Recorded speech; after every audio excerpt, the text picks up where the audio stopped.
Have you ever heard of water catching on fire? I know, it sounds totally impossible, right? But a freak accident involving exactly that led to one of the most important legal cases of the 20th century. Today, we're going to break down the incredible story of the Wagon Mound and see how a simple oil spill completely changed our whole idea of responsibility.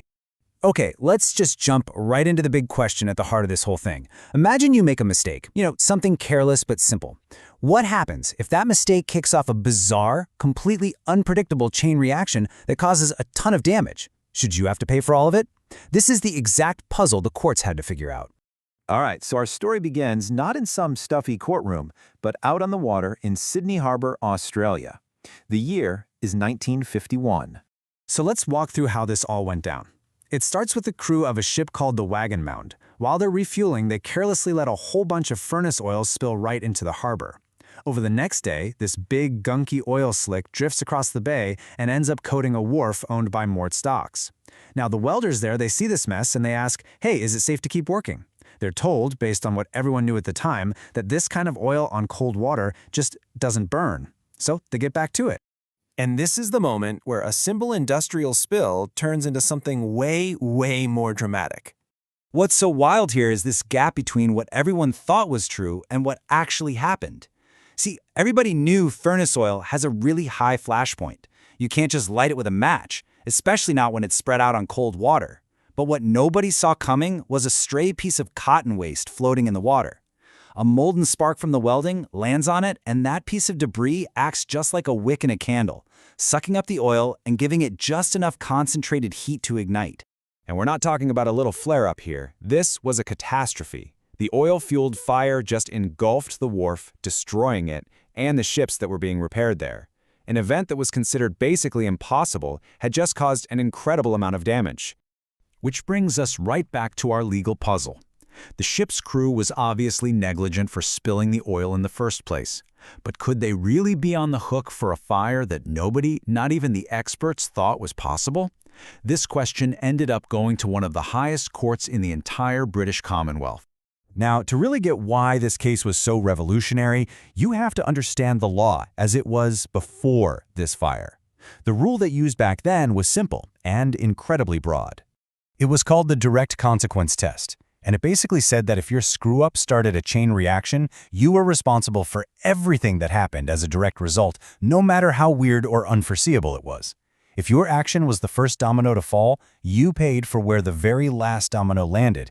You can see how this could lead to some pretty unfair outcomes, right? Under this test, the Wagon Mound's owners would have almost certainly lost. But the court looked at this bizarre chain of events and just thought, you know what? This doesn't seem right. The old rule felt like a legal sledgehammer. They decided it was time to create a new, smarter approach, one that would end up changing the law forever. And what they created is what we now call the reasonable foreseeability test. The big change here is the question being asked.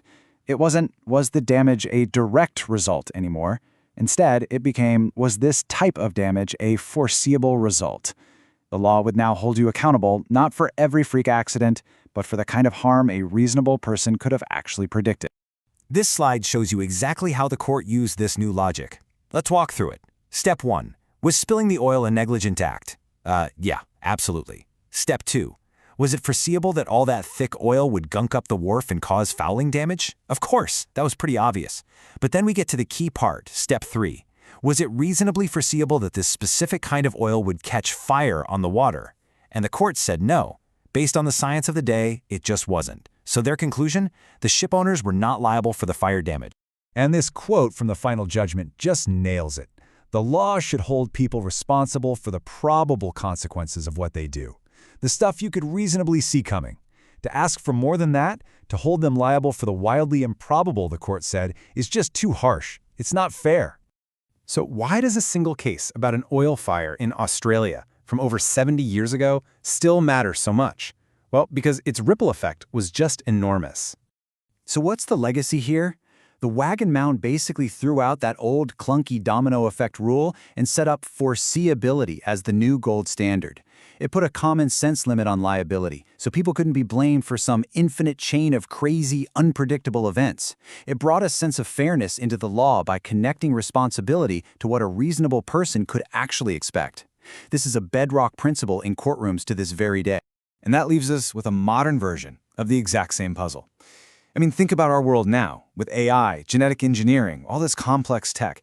The potential for unpredictable chain reactions is bigger than ever. So the question that was born from a fire on the Sydney Harbor, where do we draw that line between a foreseeable risk and a true freak accident, is probably more relevant and more difficult than ever before.